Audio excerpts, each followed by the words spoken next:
This is Jarrod Horak, and this is my latest daily Preakness news update for Saturday, May 11th. Let's get right into the Preakness news.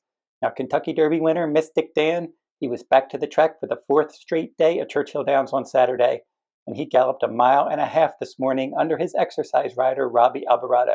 Now, after he galloped, they took him in and ran some tests. They just wanted to make sure that everything was good. Everything came back normal, and after that, trainer Kenny McPeak announced that he will run in the 2024 Preakness Stakes. Now for him, he will go to Pimlico on Sunday. So tomorrow he's going to arrive at Pimlico. No workouts are scheduled. He's just going to jog and gallop up to the race. Now the Preakness post-position draw will be Monday, May 13th, 5:30 p.m. Eastern Time, and the race will be run Saturday, May 18th with a scheduled post time of 6:50 p.m. Eastern. So we have a field of 10 still possible as of May 11th, and we now have 8 confirmed starters. And I'll give you those starters with the riders, beginning with Kentucky Derby winner Mystik Dan. As I said, he was confirmed this morning, and Brian Hernandez Jr. will ride. D. Wayne Lukas has 2 runners. Just Steele, 2nd in the Arkansas Derby, 17th in the Kentucky Derby. Joel Rosario will be his new rider. Seize the Gray for Lukas, with Jamie Torres aboard. He was 1st in the Grade 2 Pat Day Mile on the Kentucky Derby undercard, a 1-turn mile in his last start. Bob Baffert has 2 runners, Muth with Juan Hernandez aboard, and Muth was 1st in the Grade 1 Arkansas Derby in his last start, and he defeated Just Steele and Mystik Dan in that race. Now Imagination, Muth's stablemate with Frankie Dettori aboard, he was 2nd in the Grade 1 Santa Anita Derby in his last start. Uncle Heavy, Irad Ortiz Jr. is going to ride him, and he was a wide 5th in the Grade 2 Wood Memorial in his last start. We have Mugatu, a long shot closer with Joe Bravo aboard. He was 5th in the Grade 1 Bluegrass Stakes in his last start. He was on the also eligible list in the Kentucky Derby. He did not draw into that race. Tuscan Gold is the final confirmed starter for trainer Chad Brown. Tyler Gaffalione will ride. He was 3rd in the Grade 2 Louisiana Derby in his last start. He was entered in the Peter Pan Stakes on May 11th. That race was run earlier today. He scratched and he rerouted to the Preakness Stakes. And we have 2 possible runners for the Preakness. Copper Tax, a local horse trained by Gary Capuano. J.G. Torrialba will ride if he does run in the Preakness. He was 1st in the Federico Tessio Stakes in his last start. That was a win and you're in for the Preakness at Laurel Park. And then also at Laurel, before the Tessio, he won the Private Term Stakes. And we have Catching Freedom for trainer Brad Cox. He remains possible for the race. If he does run, Flavian Pratt will ride. He was 4th in the Kentucky Derby and 1st in the Louisiana Derby. And we had some workouts today on May 11th. Mugatu, he worked a 5-furlong bullet in 59.80. That was best of 7 at Belterra Park in Ohio. And he galloped out 6 furlongs in 1:13. He's scheduled to arrive at Pimlico on Tuesday or Wednesday of Preakness week. Tuscan Gold worked for trainer Chad Brown, 4 furlongs in company with Blazing Sevens in 49.30. That was 70th best of 172 works on the training track at Belmont Park. And Tuscan Gold worked on the inside, and Blazing Sevens was your runner-up in the Preakness last year, and then he also won a start earlier this year. And the fractions in that workout, 12.84, 24.74, prior to that clocking of 49.30, and then the gallop out 115.07. Now Tuscan Gold earlier on was training in Florida, and he was working in company with Domestic Product, and Domestic Product outworked him in back-to-back works. But then when he came to New York, Chad Brown thought that he had improved workouts. So beginning on his May 4th workout, when he went 4 furlongs in 48.90, and then today he was very happy with that workout as well. So Tuscan Gold lightly raced with only 3 starts, and he's one that's heading up to the Preakness in good order, it looks like, and he's got some stalking speed. Uncle Heavy, he worked out on May 11th at Parks. 4 furlongs in 47.34. That was 3rd best of 34 works on the day, and his trainer was happy with the gallop out as well. He said he wanted him to go in about 47 and change and have a decent gallop out. That's exactly what he did.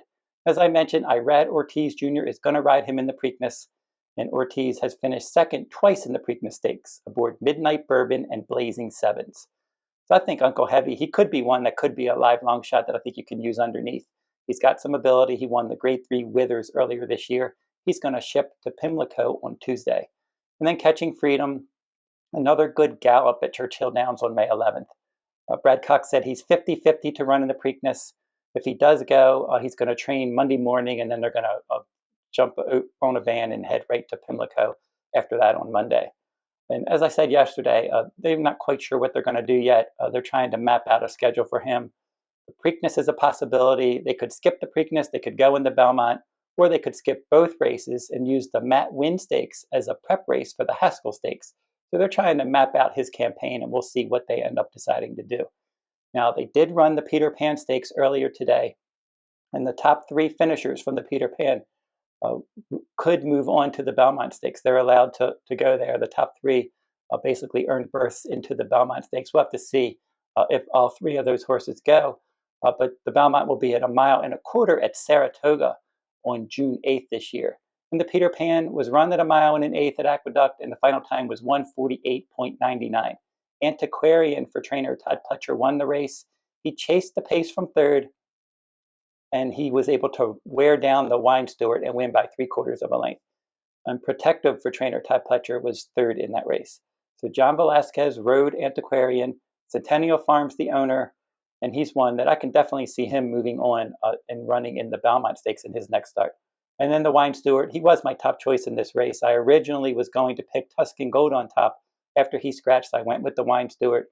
I did have the Exacta on my Santa Anita full card as one of my bonus races that I did, the Peter Pan Stakes. Now, Antiquarian, this was his first start since finishing 6th in the Louisiana Derby.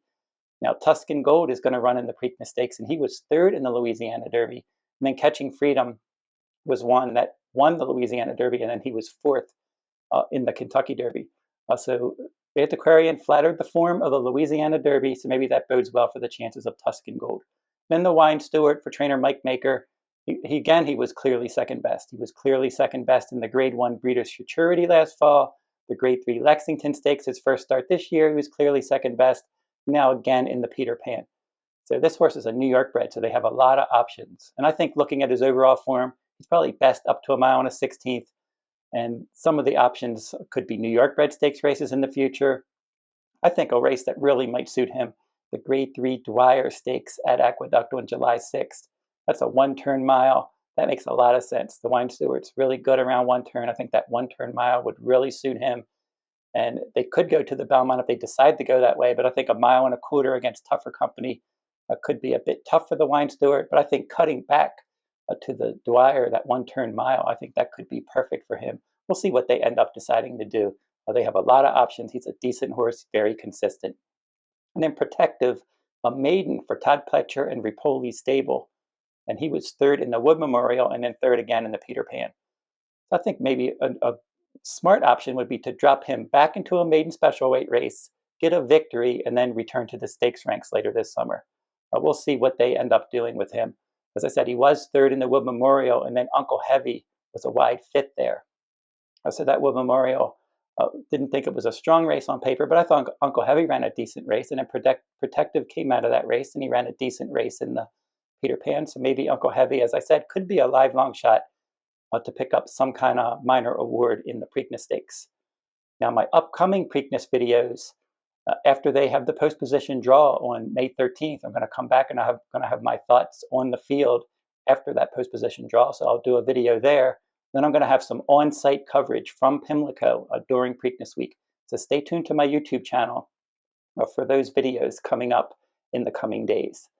Now, if you need past performances for Preakness Day at Pimlico, and you want the complete Preakness Day digest, including past performances, analysis, pace and speed ratings, and more, you'll be able to find those products at todaysracingdigest.com Preakness week.